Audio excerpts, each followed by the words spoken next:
Fox Tuesday. Seth Green and Giovanni Ribisi are the best of friends with the worst of dads. My dad quickly closes the laptop every time I walk into the room. My dad can clear his throat for 50 minutes of a 90-minute movie. Now they're moving in.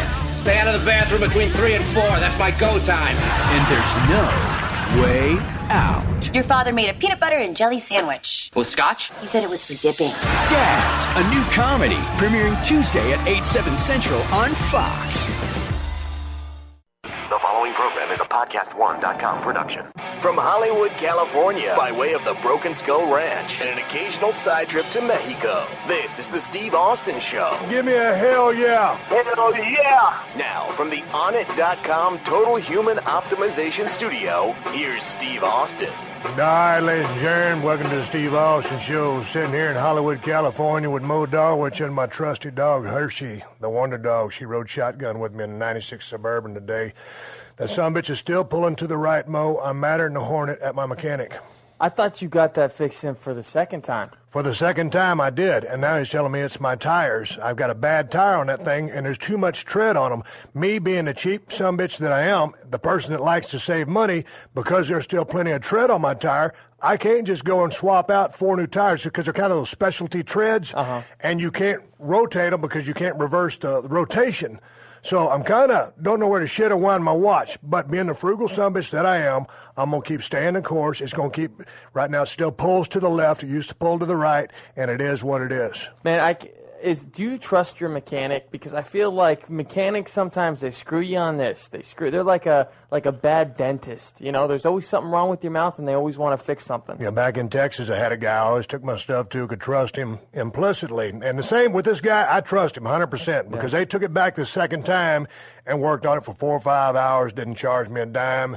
You know, the other labor was the other labor. I replaced the steering shaft there in the steering wheel column, and so I don't know. I don't know where they're, I got to run them tires out, so I got to drive back and forth to Texas while my Suburban still pulls to the left. So I'm a little pissed off about that. I saw there's some Beverly Hills decals on that car. That's a fancy mobile you got there. Well, I traded right for it. I got it on a dime. That's why I'm happy with it. And I love that damn supercharger, but I can't stand when so much pulls to the left. Yeah, it might be cursed. I don't know, man. What's going on with you? You look pretty. I've been tired? Are you frazzled? Yeah, I've been hanging, frazzled, a little exhausted, but I'm getting there, man. I took my vitamins this morning. I should be good to go. I took an Alpha Brain with a couple of cups of coffee this morning. I took an Alpha Brain right before I come up here to talk to our guest today. Joining us here in a minute is going to be Jerry Lawler, the King, one of my favorites of all time. And I'm still a little bleary-eyed. I stayed up till about 12 last night watching the Jerry Lawler Andy Kaufman feud and bringing myself up to speed with that. I watched about 20 matches.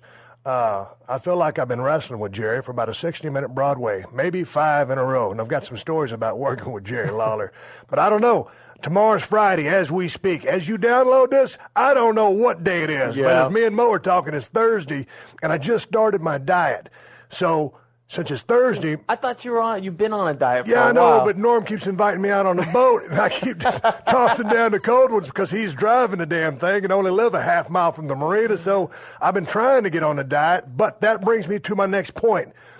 We had a guest on the show a few weeks ago, Diamond Dallas Page, and I handed over to you last week the DDP Yoga DVDs and T-shirts. Yeah. You're not wearing the T-shirts, no. So how's the DDP Yoga program going for you? It is actually really good. I enjoyed it. I took the first couple of courses right there. It's interesting. It's yoga, but it's more of a power yoga. And he does all these different things, like you got to Hulk it out, Yeah.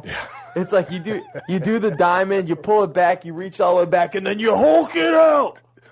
Leave it to DDP to put the self-promotional aspect of the diamond in, which used to be the diamond cutter, which is part of his finish. Yeah. The consummate BS artist, one of my best friends, businessman, trying to implement something from the past into his present, which is smart. But nonetheless, when you're doing a diamond cutter, it's funny. Yeah, but no, it's great. But make no mistake about it, I did his workout with him, and it kicked my ass. So keep doing it. I'm going to start pretty quick. I'm tied up right now trying to bust out in the gym. I'm doing an hour of cardio, hour in the gym. I ain't got time to start it. You're the human guinea pig on the DDP yoga program. So Hey, man, I'll tell you what, I was really excited about getting up today and coming to talk to Jerry Lawler, our guest today here on the show. I'm a big fan of his work. To me, he's one of the greatest talkers in the history of the business. He was inducted into the Hall of Fame for WWE March 31st in 2007. So, hey, Jerry, how are you, man? Welcome to the show. Well, Steve, I'm doing great. It's a pleasure to be on here with you. And you talked about your ride early on in the show, and I just want to get out of the way since we're talking about vehicles that I just made a major purchase last week. I bought a Batmobile. What is a Batmobile? A Batmobile is, if you remember back from 1966, the old Adam West TV show Batman. Yeah. It's an exact replica of that Batmobile. Where did you find that at? I was tooling around town the other night, and fortunately it doesn't pull to the left, but it's a little loud. But I was tooling around town in my Batmobile and getting quite a bit of attention the other day. So sometimes we'll have to get the Batmobile together with your Suburban, and maybe we'll have a drag race or something. Well, I don't know what you got under the hood of that thing. I can't say we'll do it for pink slips, but we can dance here and do it for fun. It's built on a 1979 Camaro, and it's got a 350 engine. And it's pretty awesome. It'll get up and go. A flame doesn't shoot out the back of it yet, but it'll make some noise and move on down the road. Where did you find a replica of the Batman car? Because I'm a huge fan, but when you said Batmobile, I mean I only knew the one that they used on the show, or however many they used on the show. So how many Batmobile clones or replicas are floating around that you may find? That I don't know the exact answer to, but you're right. George Barris built the original Batmobile that was used back in the show in 1966 that Adam West drove around, and that original car just sold a few months ago for $4.5 million. Can you believe that? $4.5 million for that Batmobile. There's a guy that lives in Johnson, Tennessee. His name is Matt Dollar, and he has built about 6 of these. I mean, identical replicas to this car. And I was up doing a show in Knoxville called a Fanboy Convention, and Adam West was there appearing at the show. And this guy apparently he also makes the mask and the cowls for Adam West that are exact replicas of the mask, the Batman mask that he wore during the show. And then apparently Adam signs them, and they sell those for about $600 on Adam's website. But anyway, this guy brings the Batmobile around whenever at some of the shows that Adam West appears at. And I was on the show, and I saw the Batmobile, and my booth where I was signing, matter of fact, Diamond Dallas Page was there as well, and I was right across from the Batmobile. So I just, I saw this thing, and I'm looking at it for 3 straight days there, and I was a huge fan, like you said you were, in the back of the old original Batman show. Yeah. And so anyway, I went over and I talked to Matt a little bit and got to know him. He gave me his card, and just a couple of weeks ago, I get a call out of the blue from him, and apparently he takes care of his dad up in Johnson City, Tennessee, and his dad's got to be put in a nursing home, and he's got Alzheimer's, and the guy was just, maybe needing some extra money, and just happened to catch him at the right time, and he said, man, I'll make you a heck of a deal on that car that was at the show. And so I couldn't turn it down. I said okay, and he drove he didn't drive it, he put it on the back of a car hauler and drove it down here, and next thing you know, I look out my driveway, and there's the Batmobile. Well, how's the body work on that thing with the fins and all the molding? Lots of fiberglass work. Did they do a good job on it? Oh my gosh, it's fabulous. It's just, it's amazing. It's just exactly like the Batmobile that you saw in the TV show. You couldn't tell it apart. I mean, all the bells and whistles. And I'm actually, there's, you know Ellis, of course, that works for WWE, the stunt guy. He wants me to bring it down to Atlanta and put it in his shop. He said he'll make it where he'll shoot a flame out the back of it and do a little extra odds and ends on it and make it just exactly like the original Batmobile. The flame shooting out the back end, I think I'd leave that one alone. Yeah, you're probably right. It's your car. I'm not asking you the dollar amount, but I know you saved your money. You were one of the guys that saved your money throughout your career. You got a good deal on it? It wasn't too god-awful expensive? I did get a real good deal. I know Steve, I saved my money, but I'm exactly like you. I heard you say we're both, I like to use the term frugal. We don't like to go and throw our money around, and that's, a lot of people don't realize in the wrestling business, and the reason so many guys, wind up in trouble at the end of their careers because, we don't have those the pension plan, and we don't have we don't have any insurance programs or any kind of. If you don't save your money, man, when your career's over, you look around and you don't have any more income all of a sudden, and you're in trouble. So, but and I learned that early on from my mentor, Jackie Fargo. He told me, he said the same words that you said early on. It's not what you make, it's what you save. And so yeah, I did save my money, and I'm still, of course, gainfully employed by the WWE, thank goodness, and but I just don't go out and throw, I wouldn't go out and just make a bunch of big, crazy, wild purchases and everything. But this was just something that I really loved, and I paid considerably less than the $4.5 million that the original for, a lot less. But, and that's the thing, you got to save your money. And I tell everybody, it doesn't matter what you do, you got to save your money. But coming up in the wrestling business, as you well know, you've been in it forever, and I'm right behind you. But you grow up, when you get in the business, you achieve what we call wrestler's mentality, where when you buy that first house or that second house, whatever, you always buy it in cash because you didn't know when you were going to get fired. You didn't know when the territory was going to close down. You didn't know what was going to happen. You didn't know when you were going to go down with an injury. So back in the day, the thing to do, when you had enough to buy a house, you paid cash money for it. These days, everybody's using them as a write-off. But back in the day, that's just the way it was. When you bought something, you paid cash. Was that the way it was with you? Oh, absolutely. And if you'll remember, Steve, like you said, I started in this crazy business 43 years ago. I had my first match in December of 1970.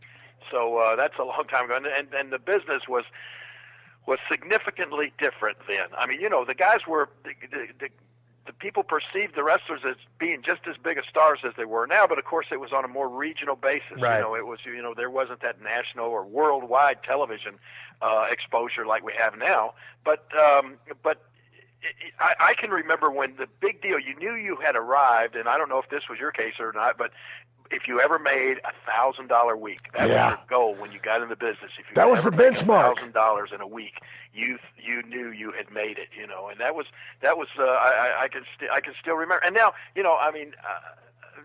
now that's just like the paydays and the payoffs now are just so astronomical. It's just amazing, with guys like I don't know how many of the top guys, John Cena, Randy Orton, all the guys making millions and millions of dollars a year now. It's just it's just so different. But like you said, when you were struggling to make $1,000 a week, and to do that, sometimes, Steve, we wrestle 10 times a week, every single day, and sometimes a couple of double shots and triple shots on TV on Saturday, things like that. But yeah, $1,000 in a week was amazing back then. I remember back in the day when I'd get my paychecks there, and we always got paid in Evansville, Indiana. And you know the deal. Everybody had their cubicles back there in that dressing room. And I was getting my paychecks, and most time I never broke double digits. Every now and then I'd get into triple digits. And, dude, when you're making $15 and $20 a night, and the road schedule, the miles, it gets pretty tough. And there was a time, and I always like to say that was when Jerry Jarrett was making the payoffs. Well, Jerry always made the payoffs. Yeah. It was just like and to be fair to Jerry, he came up under the tutelage of Nick Goulas, right, who was the original promoter in the Tennessee territory, and Nick Goulas was infamous in the wrestling business for being the worst payoff guy in history. He would bring poor guys up from Mexico, and just they would want to leave, but then he would keep them so broke that they couldn't leave. So it was just that's what influenced Jerry. And like I said, that went on through, for a long time. The Tennessee territory had a bad rep for being not a place where you're going to make a lot of money. You'd be lucky, like you said, in those days, those payoffs barely cover your gas and expenses getting to and from the town. You're almost wrestling for nothing. Well, basically it was. If it hadn't been for Dutch and Chris Champion riding with me, they were putting gas in the car. I was simply putting miles on my car. And, of course, I was getting the education of talking wrestling to the show and back. But, hell, things are pretty tough. I remember on my return trip, they brought me back into the Tennessee territory, and Jerry Jarrett put me on a $100 a night guarantee. I thought I had hit the big time. You're not lying. I hadn't been in the business too long, and then, things were going along pretty good, and I was working about 5-6 days a week, so I still never hit that $1,000 mark. One time we were there in Evansville, Indiana, got the paychecks, and normally I should see a row of 100s for that $100 guarantee, and I did not. Uh-oh. And I said, oh, man, so I got to talk to the man. So I said, hey, Jerry, just want to talk to you about this paycheck, man. I thought we had a deal here. And Jerry looked me straight in the eye. He told me the way it was. And I was a young cat in the business. He goes, Steve, the territory's down. He goes, I understand. We had an agreement, but if you got to go down the road, I understand. Well, boy, I was between a rock and a hard place there, Jerry. I'm trying to learn the damn business, but we had a guarantee. I'm at my first, major financial crisis with, the promoter, owner of the territory. Sure. So, man, just, at the blink of an eye, I said, man, that's cool, Jerry. I said, no, I want to keep working. Maybe when the territory gets better, we can go back to our agreement. And he said, that's cool, Steve. So, I kept my job, but it was one of those split decisions that had to be made. And, we all go through that, but that was one of the crucial things. I learned a lot working in that territory. And I learned a lot working with you. But when you were talking about Nick Goulas kind of, schooling Jerry Jarrett as far as, he was the first guy in Tennessee there with that territory and being so notoriously cheap with his payoffs, did you ever get a chance to work for Paul Bosch, who was known for very good payoffs? No. Well, you know what? Paul Bosch, I've worked a couple of shows for Paul Bosch with against Gino Hernandez and Tully Blanchard. And some matches there, but I didn't really get to know him. I mean, he's really, really nice guy, but I probably only worked maybe 3 or 4 shows for him. Hey, what'd you think about Gino back in the day when you were working with him at a young age? Oh my gosh, he was a great young talent. I mean, he and Tully Blanchard together. I can remember that being. I was thinking at that time. I mean, this guy. I thought these two guys were going to be one of the top tag teams ever in wrestling. I just thought they really had everything going for them. So, and speaking of Paul Bosch, have you ever actually received a telegram in your life? No, I never have. I received one in my entire life. I didn't even know they still existed. But when I slapped Andy Kaufman, it wasn't then. It was when I gave Andy Kaufman the pile driver in the match in Memphis. So few people. I mean, we didn't let anybody in on anything that was going on. Even guys in our own territory here didn't have a clue what was going on with Andy and I. And when I gave him that pile driver, and he wound up in the Memphis hospital for 3 days, I got an actual telegram from Paul Bosch. And it said, thank you for sticking up for our business. You did a great job and a great thing, and I want to congratulate you. And I was blown away. I thought, oh my gosh, this is one of the mainstream promoters in the entire country, and he's sending me a telegram about beating up Andy Kaufman. It was amazing. So he's thinking it was a shoot? Yes, he was thinking, yes. Hey, well, you know what? Along those lines, where were you when the Dr. D, David Schultz thing happened with John Stossel? He slapped the hell out of John Stossel and messed up his eardrums. Do you remember that going David down? David started right here in Tennessee. Matter of fact, I helped train Jerry Jarrett, and I helped train David. He started out. He was from up in Jackson, Tennessee, 70 miles north of where I'm sitting right now here in Memphis, and just a big old raw bone country kid that just a fun-loving guy. He was funny as heck to be around, and he just never took anything serious. But brother, he had a short fuse. I mean, he had a temper, and I don't remember where, but I remember watching. I was actually watching that on TV when he. What'd you think? When he slapped John Stossel, I thought, "Oh my gosh, what has he done?" You know what? I thought I thought maybe, I didn't know. That was always like the Andy Kaufman thing. I thought maybe it's a work, but then it didn't take long to realize that it wasn't, and that he had slapped him right in the ear, and I guess broke John Stossel's eardrum and all of this sort of stuff. And I guess eventually it cost Vince McMahon a lot of money. But you know what, David Schultz, that was just the kind of guy he was. But that was the way the business was so back in. I mean, if anybody ever said it was fake, you stood up for it. And then John Stossel, I mean, he was back there. He was a little bit cocky in an interview, And, Dr. D, I mean, boy, like you said, I guess he had a short fuse. But, Jerry, I mean, when guys in the ring are slapping each other, we're very conscious of not popping a guy's ear. You always want to hit the cheek, in that area, or the neck, whatever. You don't want to cuff a guy on his ears. He was going for the ears in that, and he was dealing out some serious business because back in the day, that's what you did.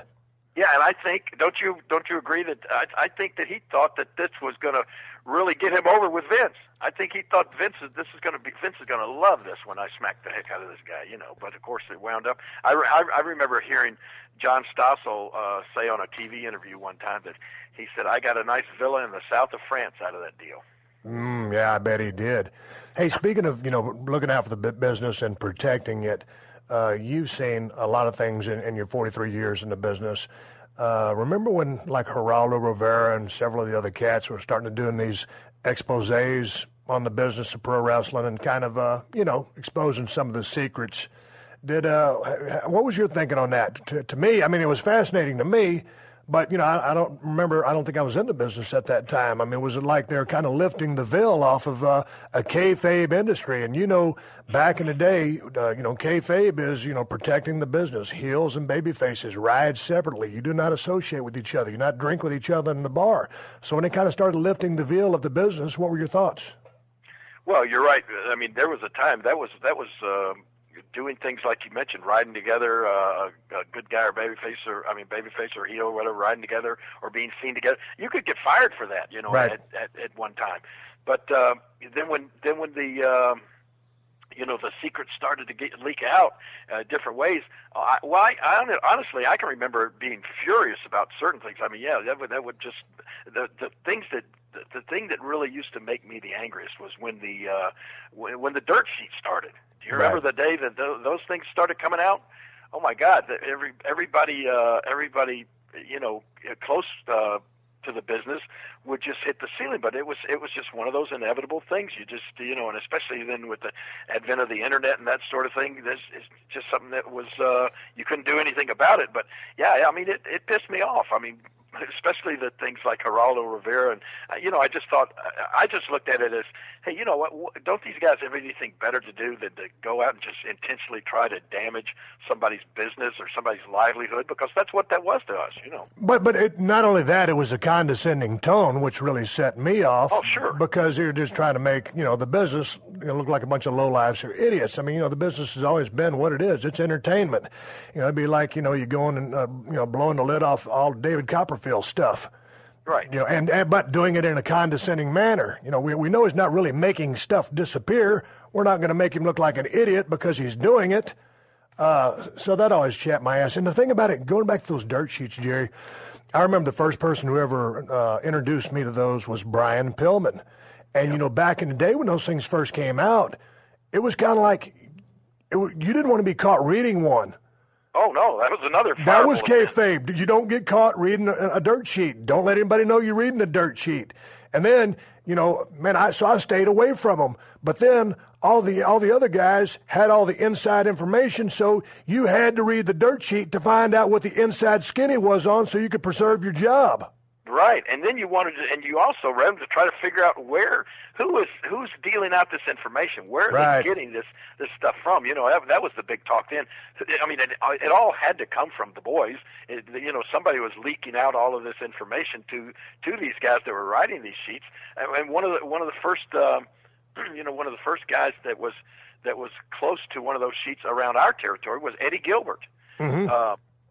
And he had some close friend that was putting out one of these things, and so there for a while Eddie had heat.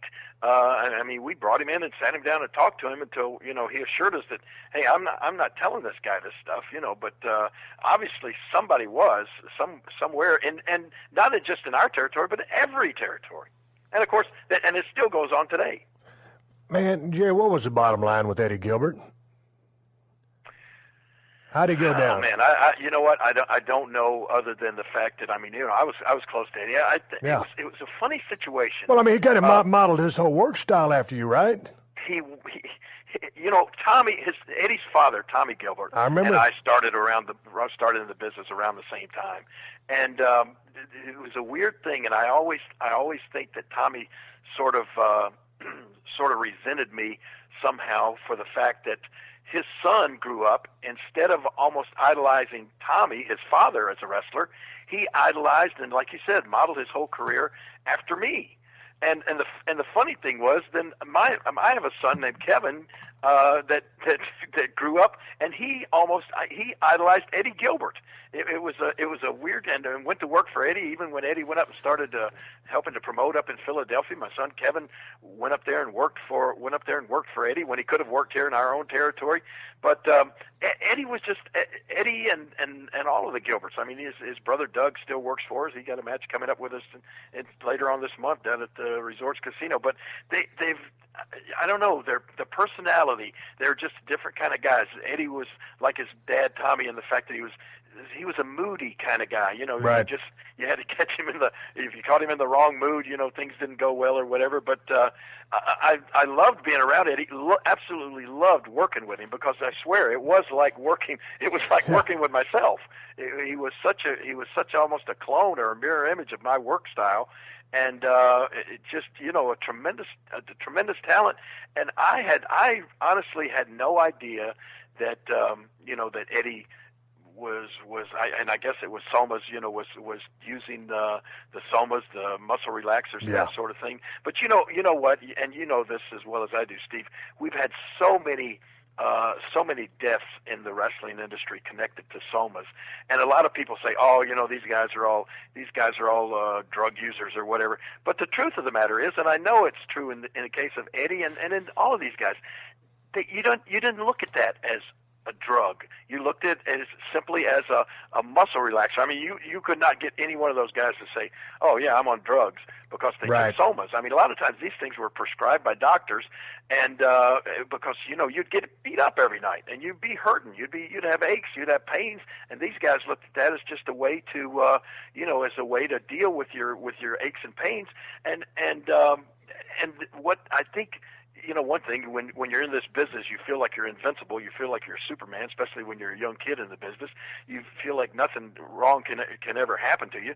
So what happened, I think, with those Somas is they don't realize that a muscle relaxer is just that. The more you take, the more it's going to relax your muscles. But you forget that your heart is a muscle. Yeah. It's a major muscle in your entire body that keeps you running. And if you take too many muscle relaxers, what happens in those cases is your heart just relaxes and relaxes, and it slows down until it just stops beating. And the guys never thought about it like that, I'm sure. It was always, I think, a quest for, how high can you get? And, how high can you get? Too high. And, bad things happen when you reach that level. Man, I'm going to take a quick break. We're talking with Jerry the King Lawler, Hall of Famer, and God dang, it's a hell of a cat in general, one of my favorites of all time. We're going to continue this conversation and a hell of a lot more. Don't go anywhere. Word from the sponsors.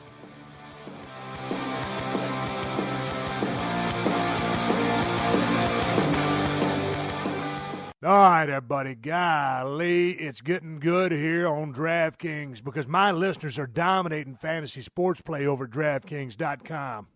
That's right, DraftKings. It's one-day fantasy sports. One-day games means you ain't never locked into a season. It's like a new season every single time you play. DraftKings is bringing instant gratification to fantasy sports.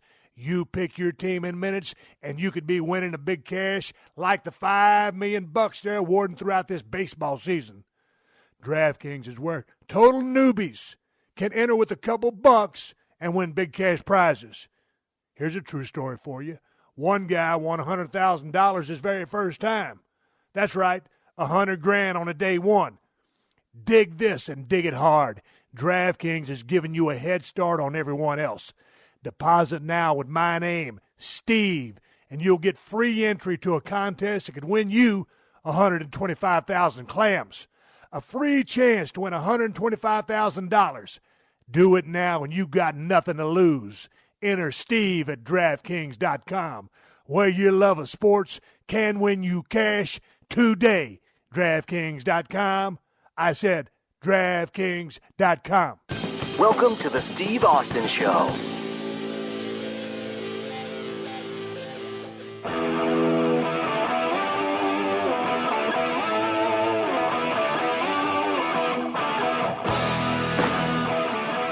That's right. Sitting here talking to Jerry the King Lawler, talking a little bit about some somas. And I always ask, I always get into this conversation with guys who have been there, done that, been down the road as long as I have or longer. And inevitably, the conversation always turns a little bit to the drugs and alcohol part of it, just because I'm curious to see what, other people's thoughts were on the subject. Jerry, as long as I've known you, with all the traveling and everything else, you were a guy who never drank or did any drugs, correct? That's absolutely right. I mean, I like to tell people nowadays, I was what do they call it, straight edge way before CM Punk. You was straight edge before straight edge was cool. Right, exactly. And you know what, Steve? I really don't know why. I can look back and say part of it, I guess, was my upbringing. My parents really were. I mean, they never really actually sat down and talked to me about drinking, which drinking was the main thing. Right. Back in the day when I was a teenager or anything. It just wasn't done in my house, and I knew they frowned on it. And I grew up. I was real fortunate when I grew up in the 50s and 60s. We had literally the neighborhood I lived in was almost like a Leave It to Beaver environment. Right. It was back in the day. My dad worked at the Ford Motor Company on a assembly line building Ford cars, and my mom was a stay-at-home mom. I had a brother that was 4 years older than me, and we just grew up in a neighborhood where there were, on my particular street that we lived on in Memphis, there were 12 other boys about the same age as my brother and I, and all we did all the time was we just played. We didn't go out and get crazy. We played a lot of ball. We did wrestling. We did boxing. We did football, baseball, everything in our neighborhood together. And I think usually what happens is when people fall into this stuff, it's always peer pressure. It always falls back on the crowd you hang with. And I was just fortunate enough that when I grew up, we had a bunch of guys on my neighborhood that grew up together that were all that we just didn't get in with the wrong crowd. We didn't do that. But then, I've never in my life had a sip, not even a taste of beer, wine, whiskey, any alcohol. Never taken any drugs. Never smoked marijuana or even a cigarette at all. Never had one in my mouth. So, and it's not, like you said, it's not necessarily all that cool, but I do feel like it has had a lot to do with the longevity that I've had. I mean, there aren't many guys that are 63 years old that are still relevant in the business, and can still climb in the ring and have a match and do all of that sort of stuff. So I think it's helped me throughout my career, and of course I certainly didn't wind up like a lot of these guys that abuse those drugs.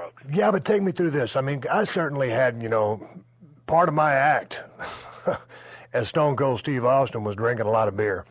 And I drank a lot of beer, when I wasn't at work, or drank whiskey. But I always kept thinking, there was a couple of times where I was living a little fast, and inevitably I slowed down, and started smartening up. You don't last a long time living like I was living. But I wasn't totally, batshit crazy or out of control. I was just living too fast. But help me understand how a guy who has never smoked, drank, took any pills, done anything, what are you thinking when all the boys are together and everybody's getting all shit-faced and you're the only straight cat in the room, in the territory, or anywhere? You know what? I still am this way today. I never really, and I don't know if you can remember this during the time that you were in our territory. I never really hung out with the boys. My friends were always guys outside the business. I never went to, like after the matches were over, I just get home as quick as I could. I never went to bars. I never hung out at clubs. I didn't do any of that. I would play softball or flag football during the week when other guys would be hanging out at the bars. I'd be talking with my guys that I played sports with and everything. I still play. We're starting our fall softball league next Tuesday. I still play every single week softball or flag football or that sort of stuff. And I just didn't hang out with the wrestlers. And not that I thought bad of them or anything, but I don't know. I just didn't think anything good could come of that. You've had a million matches, and you've had some incredibly high-profile matches. So, dude, take me, for me, coming out of the ring, it's just an adrenaline spike. It had to have been the same for you. So what was your post-match process? Man, I can tell you, like in the summertime, I usually, especially like driving back, we wrestled in Louisville or Evansville on a Tuesday night or a Wednesday night. I would jump in my car immediately and turn on the radio and tune it to 1100 AM, which was a Clear Channel radio station out of Cleveland, and tune in the Cleveland Indians baseball game. And I would listen to that all the way home, drink a Diet Coke or at that time just a regular Coke. I'd stop at McDonald's, get me a couple of double cheeseburgers and a large order of fries and a big Diet Coke, and listen to the Cleveland Indians all the way home. Those guys, listening to those ball games at night in that Clear Channel radio station, I'm sure saved my life many times because it kept me awake on these long trips every single night. But I was just, I was always so into other sports and everything that I just didn't take the time or get messed up in dealing with like drinking after the shows or anything like that. I was just always interested in getting home as soon as I could and spending as much time at home as possible. Hey, man, let's talk about the heart attack on Monday Night Raw, September 10th, 2012. Monday Night Raw, was it soon into the broadcast, middle of the show? Take me through this. What happens? Do you start feeling dizzy? Was there any lead up to this? What happened that night? Well, if anybody remembers that night, I had a match. A lot of times, and I love it when they do it.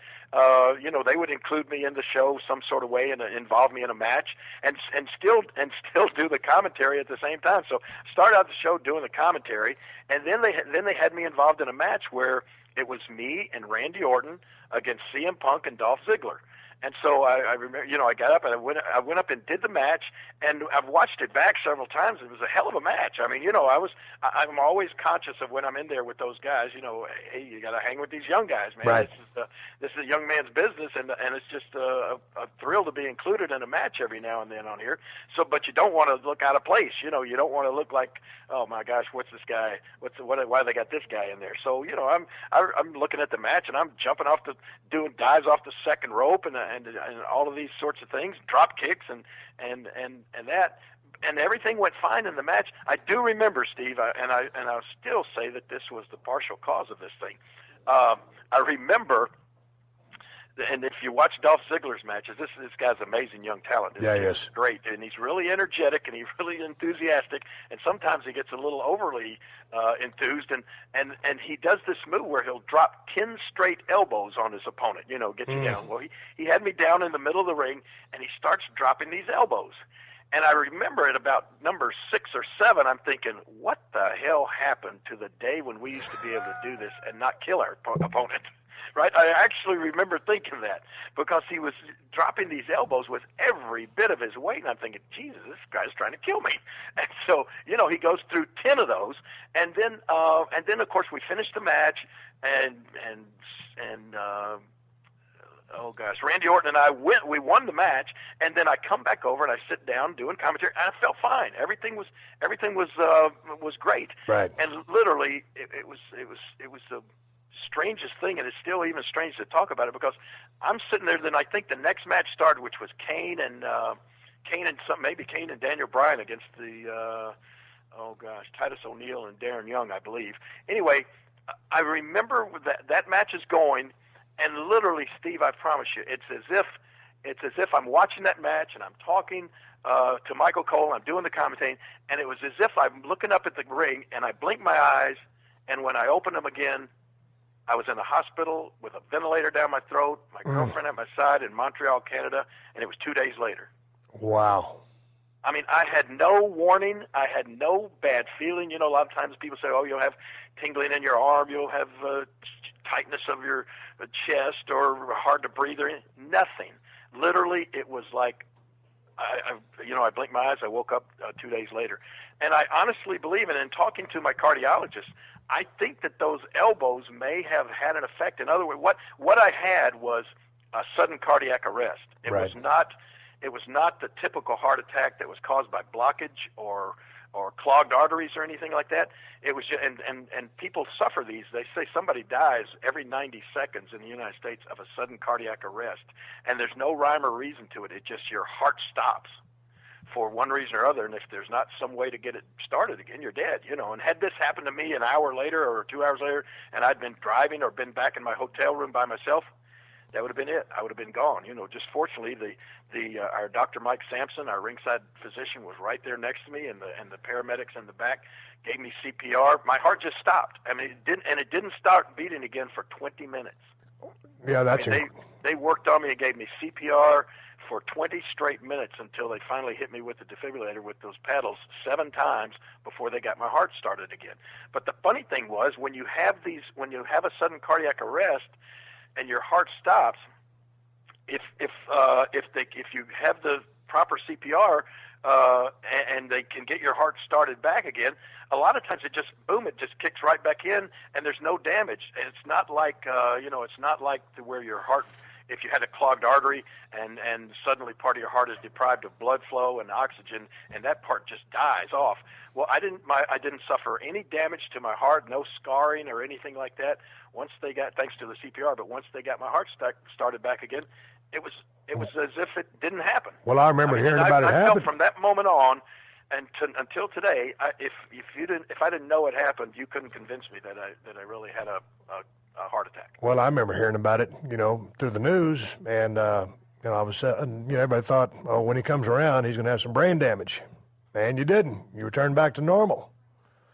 Well, I think that was because that was the word went out that my heart didn't beat for 20 minutes. Right. And I think what most people figured was my brain and the rest of my body was deprived of blood flow, because, of course, that's what your heart does for that 20 minutes. But thank God, it was Mike Sampson, our WWE doctor, and 2 other paramedics from there in Montreal, and they took turns. I mean, because they did it with such force, it they're blown up. Cracked one of my ribs. Oh yeah. And they did it with such force. It would have been impossible for one person to do that continuously for 20 minutes. But the 3 of them were able to take turns and keep that blood with that pressure, keep the blood flowing throughout my body and to my brain, that I suffered no ill effects whatsoever. All right, so check it out. You're waking up in a hospital. You got a breathing tube down your throat. What are you thinking? You see your girl there. I mean, the last thing you remember is watching the match. Right. What's going through your mind? Well, and my girlfriend and I, Lauren, had been in Aruba the week before on a wrestling, did a wrestling show down there, and a sort of a kind of combination vacation, working trip to Aruba, and I didn't remember, when what was going through my mind was I didn't immediately remember the match, or that I had been at Monday Night Raw when it happened, and I couldn't even talk with that thing down my throat. So I was trying to write, and we've saved it. I've still got it over here somewhere in the stack of papers. The note that I wrote to her, and the first thing I wrote was, "Are we in Aruba?" I thought we were possibly still there. I didn't remember that part. Yeah. And then she explained to me, but a lot of the stuff I don't remember. And they say that's one of the things that is an after effect of your heart not beating for that length of time. Sometimes you don't remember everything, but it's come back, and it just was the weirdest thing. I feel like I'm the luckiest person in the world. But I do, honestly, and I talked to my cardiologist about it, and he said, absolutely, the trauma to my chest from those elbows could have knocked my heart, could have been hard enough to kind of knock your heart out of rhythm. Yeah. And you wouldn't know, and it would start slowly, and then just get more and more and more out of rhythm until it just seized up. Your heart is in a cattywampus state, as we would say on a Steve Austin show. So what's the prognosis? You're good. You're back at work. You're feeling 100%. You're good to go? I absolutely feel 100%. As a matter of fact, I want to go in and sit down with Vince and say, hey, I want to come back and do something on the show. I would love to get back involved with and have a match or 2 on Raw or at a pay-per-view. You still want to get back in the ring? Oh, yeah, absolutely, definitely still want to. You ain't got that out of your system yet? Yes. You still hadn't got that out of your system? No, never. Steve, I don't know how it is with you, but I never got into this business ever for 1 minute thinking that I'd be a commentator. Right. I loved the wrestling aspect of the business, and that's the only reason I wanted to be in it, and that's all I ever wanted to be. The commentating just happened one day when Randy Macho Man Savage jumped ship, and he and Vince McMahon had been doing the commentary together, and Randy was the color guy, and I remember I think we were up in the Pocono Mountains getting ready to do Raw, and if you remember, WCW during the Monday Night Wars came on like an hour before Raw did. Yeah. And we were all sitting around. I remember hearing Vince say, "Somebody get Randy, and so we can go over something here on the show." And suddenly, I think it was Howard Finkel came in and said, "Vince, look at the TV." And they turned the TV on, and there was Macho Man. Oh, wow. Standing there on WCW television. He had left with no warning, no notice or anything like that. And that night, Vince came to me and said, "King, would you jump in here and help me do the color commentary tonight?" He said, "I'll just do it for one night, and I'll have somebody else next week." And, of course, that's been 20 years ago. Golly, man. Well, I mean, obviously you always want to be a pro wrestler, as did I, but, sometimes you get dealt a different set of cards. So right. Luckily you had the gift of gab. Well, yeah, I mean, that just, and you know what, I think a lot of times people ask me, give me some tips or give me some insight as to what it would take to be successful at that. And I swear, Steve, it was like, I never really thought about it. I never really took it serious. I sort of had fun with it. I always cracked jokes and was, I always looked at myself as being, during my wrestling promos, I always tried to be witty and right.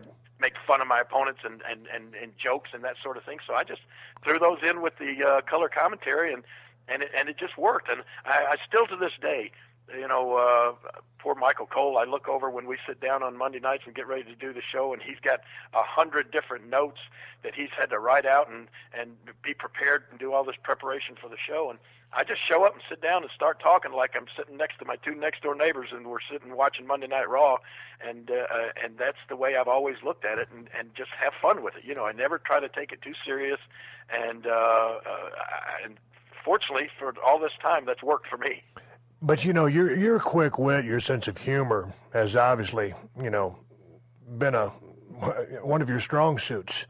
But I like to go back to your promos because every now and then someone will say, "Oh, yeah, let's talk about the top 10 greatest promo guys." I always put you in the top 5 because of the way you could break down a story, lay out the situation, talk about your guy, put him over, sell the situation, the title at stake or whatever. I always thought you cut a hell of a promo. And there's a difference between selling tickets, selling your opponent, selling that match, than just being an infomercial. Well, you're exactly right. And all I can do, I can just look back and think of the guys that were in the business when I started. That's who I tried to emulate. And the main one was like I said, the guy that was originally my mentor, Jackie Fargo. He told me so many things, and I don't think I just went out there and didn't ever make mistakes and didn't ever say the wrong thing, because I did. But fortunately, Jackie Fargo, when I came back to the dressing room, he would pull me to the side. I'll never forget one time I said something about him being old. And right. Literally, when I walked back into when I walked back into that dressing room, he literally grabbed me by my shirt and pulled me over just where he and I could talk. And he said, "Let me tell you something, punk."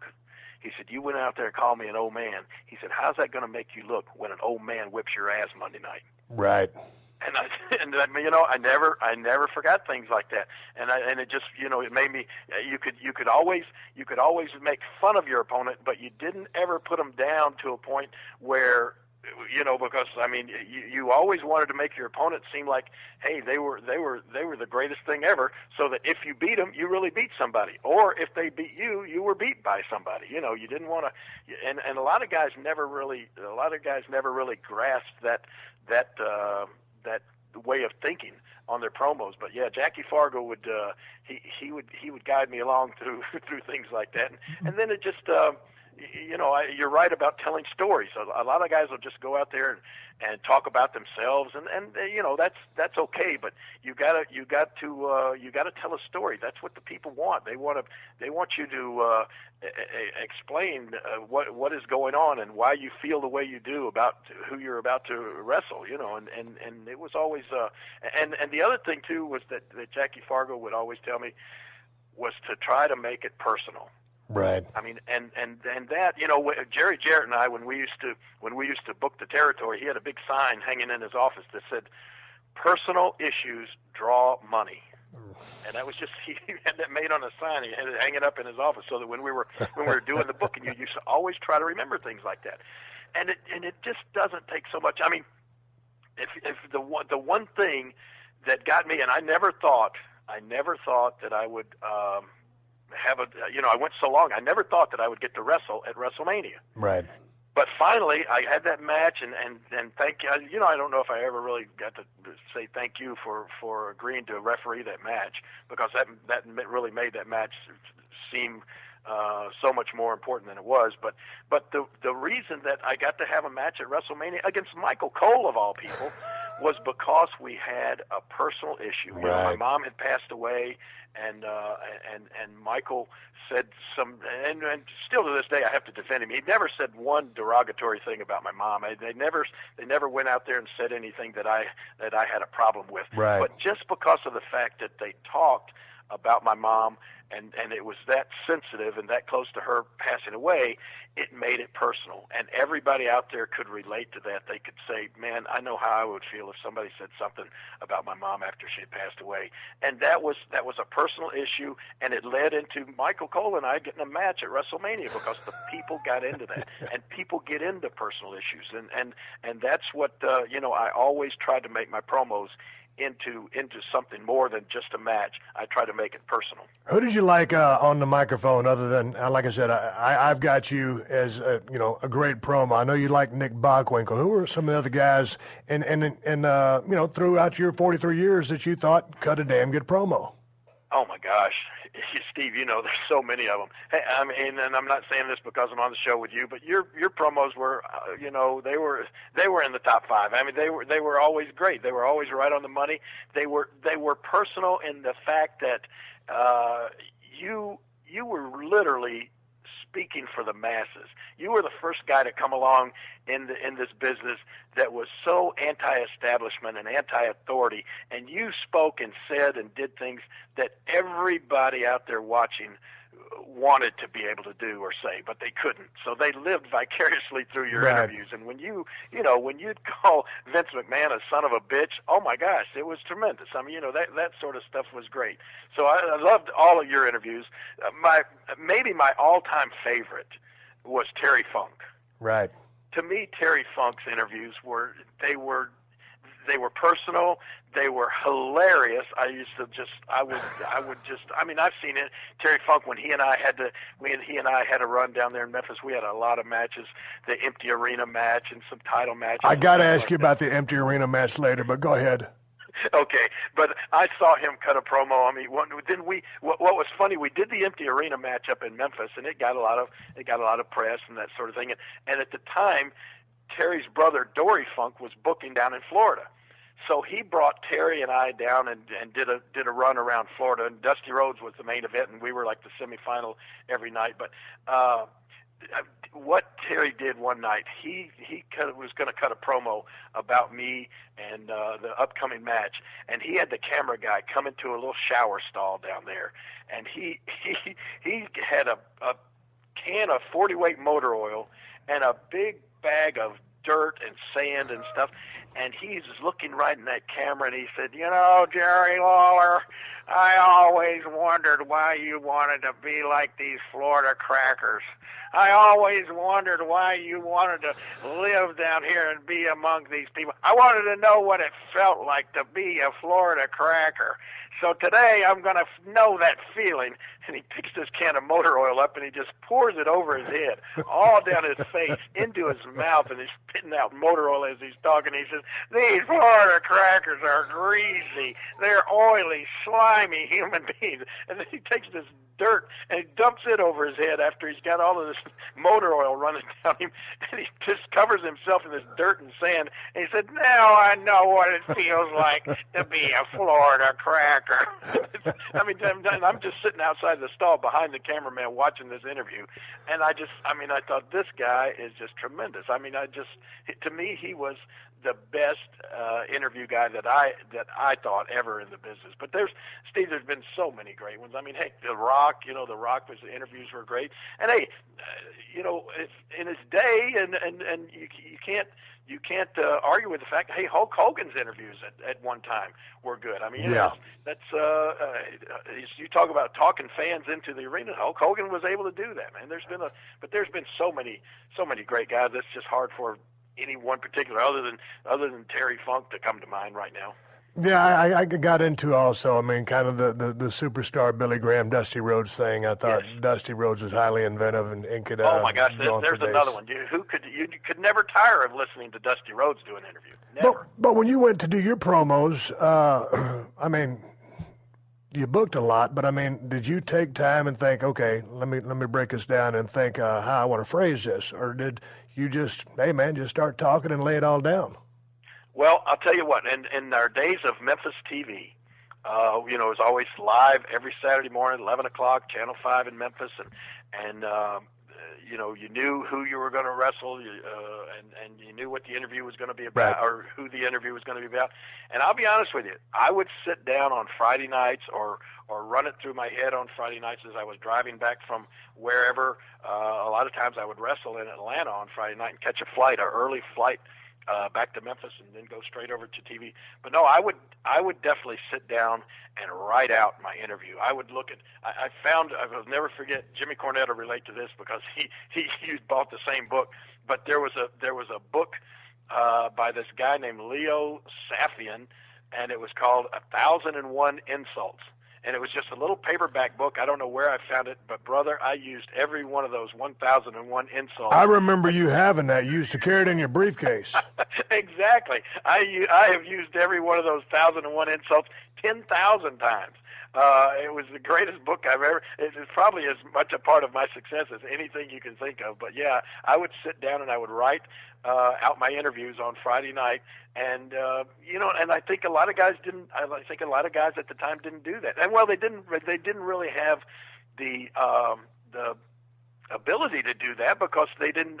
Most of the guys at TV, they would just get there on Saturday morning and find out who they were working with or who they needed to talk about and make the interview about. I always had the luxury of knowing, and so I would sit down and prepare and write out, and sometimes even practice it in a mirror or whatever, my interviews, to make sure that they were on the money. But that being said, I mean, you were writing down bullet points, or you might write out an entire promo. You go over it a few times, know it, and not just go out there and try to spit it out verbatim, not try to memorize it.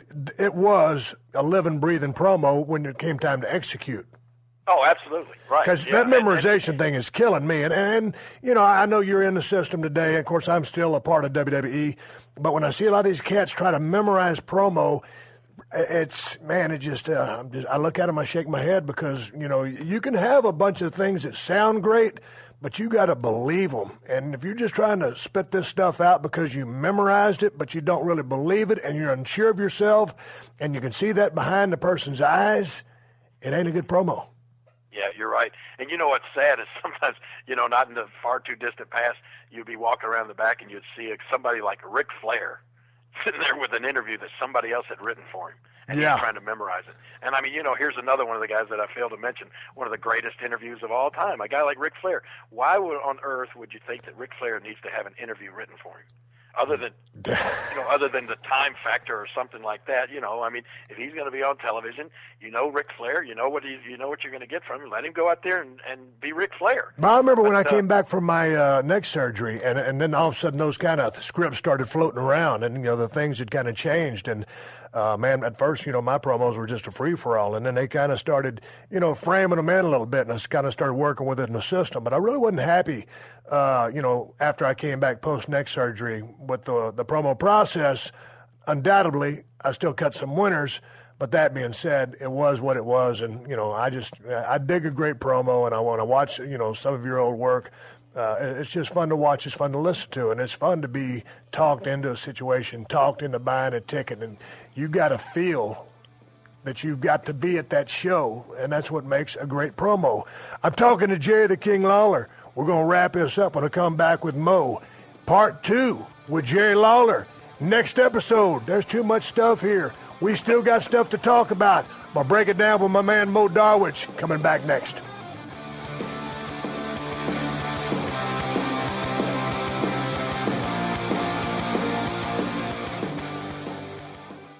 Hey, Fox is kicking off a new Tuesday lineup loaded with laughs. And it all starts with the premiere of Dads, the new Fox comedy from the creators of Family Guy and Ted. Seth Green and Giovanni Ribisi are the best of friends with the worst of dads. And when their dads decide to move in, there's no way out. It's the premiere of the new comedy Dads. Then you have the right to get excited about Andy Samberg and the show critics call the best new sitcom of the fall. It's Fox's new comedy, Brooklyn Nine-Nine. The new office comedy about the law without the order. Andy Samberg and Andre Braugher star in Brooklyn Nine-Nine after the premiere of Dads, only on Fox. Here's what's hot right now at PodcastOne.com. What do two female comics and a professional wing girl have in common? They all dig men and like to talk about what it takes to get, well, a relationship going. Let's call it that. Join Marnie, Kristen, and Haley from Ask Women as they talk about one-night stands, flirting signs, how to make a girl want you, and they interview people like relationship experts and an occasional porn star. That's the Ask Women podcast. Check it out for yourself. Go to PodcastOne.com. That's PodcastOne.com. Welcome to the Steve Austin Show.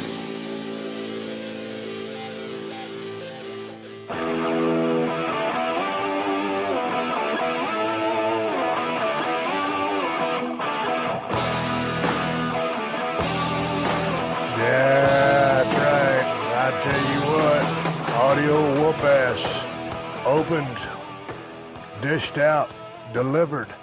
I had to pull my headphones off. My damn eardrums are smoking. Mo, how you doing over there? I'm doing good, man. I had to do the same thing. It's getting hot. I tell you what, if you talk to a cat like Jerry Lawler, who's been down the road for a few times, 43 years in all, and a guy who's operated at a very high level, and a great storyteller. I can sit there and listen to that guy talk all day long. And as long as I've known Jerry Lawler, we never have really sat down and just shot the shit, on an extended basis. He was always doing his thing. Like he said, he didn't really hang around with a bunch of wrestlers. He was always, when he wasn't at work, hanging out with his friends, and I was kind of doing my thing. We crossed paths here and there.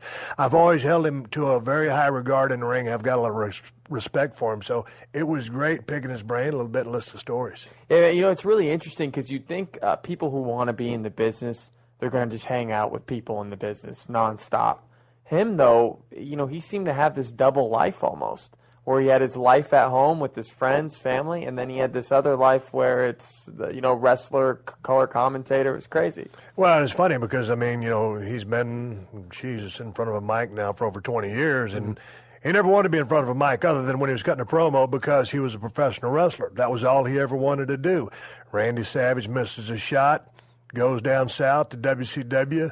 Vince calls him, hey, on the fly, need you some help here. We'll have you back in the ring next week, and led to 20 years on the horn. And I think his wit, his sarcasm, his humor, his delivery has obviously, made him one of the most popular announcers of all time. Yeah, it's interesting. You just got to get in where you fit in. And for him, he got in where he fit in, and it worked out perfect for him. It led to a very long career. You think maybe if he was wrestling, it probably wouldn't have gone as long as the fact that he was commenting, and then he'd still get a wrestle in between while he was doing that. Well, it certainly, created a shock absorber, a little bit of break, a little bit of time out of the ring, and certainly time to heal up. But, when you talk to him, and he's dying to get back in the ring right now. Yeah. And, from one of his, trademark moves is climbing on that second turnbuckle and dropping that fist on a guy's forehead. And, it's a lot of landings on the knees.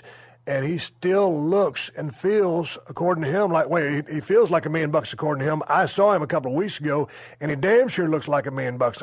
The guy takes care of himself, and obviously you can attribute that to no drinking, no drugs, no horse shit his whole career. He's a teetotaler. And then he has this heart attack, right, where he said his heart stopped for 20 minutes. Yeah. 20 minutes. And then he comes back like nothing happened. Well, I've never heard anything like that. What is up with you wrestlers? You guys are just made from a different cloth. You got to be tougher than a cockroach to be in that ring, but also he had a little bit of good fortune on his side. He is tough as nails, but it was a lucky break. If you're going to have a heart attack, it was good that he had a heart attack at a Monday Night Raw with have the premier doctors and everybody on standby in case anything happens. Obviously, you never think a heart attack is going to happen, but in this case, hey man, it was a good day for Jerry to have a heart attack if there ever can be such a good day to have a heart attack. Yeah. So what's happening, man? You ready to haul ass out of here? Yeah, I'm ready. I've been working on my promo, man. Remember you told me to work on my Hulk promo? Yeah. He's a tough one. Yeah. He gets really pumped up. Yeah, but don't drop it now if you ain't got it perfected. No, it's not perfected yet, but I am working on it. Okay. He's just got a deep thing in his voice that it's hard to mimic, but I'm getting there. You know, when you watch people who do voice acting, you know, when they do a different voice, their face changes to match the person they're trying to do the impersonation of. So you're getting the visual part of it down. I'm getting it, yeah. You got the hairline down. I got to grow the sides out. Hey, it's we're sitting here at 3 p.m. in Hollywood, California. We're fixing to bust out of here and get on the road and fight traffic. I'm going to put my Suburban in four-wheel drive, hit the sidewalks. I'm going to jump by. Man, I'm going to go buy me a six-pack tonight. Oh. I had a good time talking to Jerry. I'm going to chill. I'm going to take my ride in the marina with Pt.1 dog and my other dogs. Then I'm going to kick it and get ready for the weekend. What you got planned this weekend? Oh, man, that's interesting. It's a 4-day weekend. I think I'm going to be in your territory. Maybe a little beach volleyball, a little drinking. Now, if you're in my neck of the woods, stop by. Stop by. All right. What kind of beer are you going to be picking up? Man, I've been drinking some Great White Shark. It's pretty damn good stuff, that. And I'm digging some stuff called Third Shift, a couple of, I don't know, what do you call them, private labels or whatever you call them. Just kind of off the microbrews. Microbrews, that's what it is. I'm working on a beer myself, Mo. We'll be drinking Steve Austin beer here in about another few months. But anyway, that's another story for another day.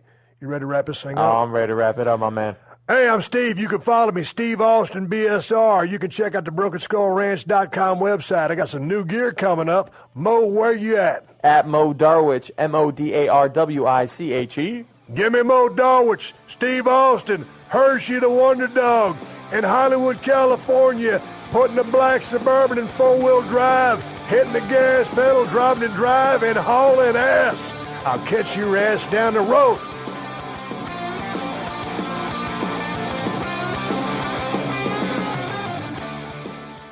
All right, everybody, I want to take a time to say thank you very much for helping us out with the Amazon.com page. You guys have been going to PodcastOne.com, been going to the Steve Austin Show page, and you've been clicking on that Amazon banner.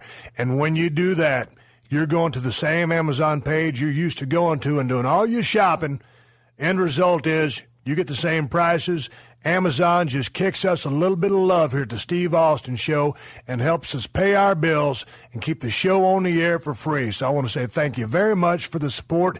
It is greatly appreciated. And you can also go to BrokenSkullRanch.com, clicking on that Amazon page. It's the same thing. It kicks a little love to the Steve Austin Show. At the end of the day, I just want to say thank you for shopping on Amazon.com, helping a brother out. It goes a long way. And I appreciate it, and that's the bottom line. This concludes another PodcastOne.com program.